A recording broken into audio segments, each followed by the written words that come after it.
Good morning. Dave Ramsden here. Today, I'd like to talk about lumberjacks.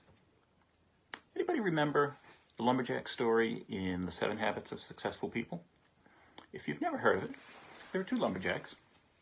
One's young and in great shape, and the other's older, a bit further along in years, not unlike myself. And the two of them engage in a tree felling competition. Competition begins, they head out into the woods, and the younger lumberjack is feeling pretty confident, not just because he's in great shape, but because he can hear the older gentleman off in the woods felling trees and sawing away, but every hour on the hour, he hears him take a break, good 10-15-minute break. Well, the young lumberjack pushes through the day. He says, that's it, I'm not going to take any breaks, I'm going to beat this guy. At the end of the day, he's exhausted, he's drenched with sweat, but he's feeling pretty good. And he emerges from the woods, certain of his victory. But as the judges approach the two men, the painful truth becomes clear. The older lumberjack has bested him. Well, he's frustrated and he's incredulous and he stammers and protests. How could you have cleared more trees than me?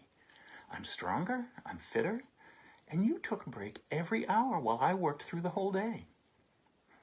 Well, the old man takes a dramatic pause, and he replies simply, no, son, I wasn't taking breaks. I was sharpening my saw.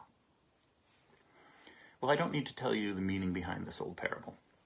But what I will say is that I find myself reminded of it more and more lately. A lot of my friends and my clients' businesses are going through disruption right now. And they're looking to make the best use of time that they kind of wish they didn't have. My advice to them is to take this moment to get back to the basics that keep our saws sharp. Basic business strategy that should be at the core of our organizations, but sometimes gets forgotten when the days get crazy and full of fire drills. For me, I like to look back to Michael Porter, that gifted Harvard economist who literally wrote the book on competitive strategy. I'll be talking more about Michael Porter and sharing some of his insights in the weeks ahead. If you're interested in keeping your saw sharpened, I can think of no better exercise than revisiting Porter and some of his models to make sure your foundation's solid and that you're competing at the top of your game. I hope you'll check it out. I'll try to keep it interesting, and I know Professor Porter will keep it worthwhile. Thanks for listening. Keep your saw sharp, and cheers.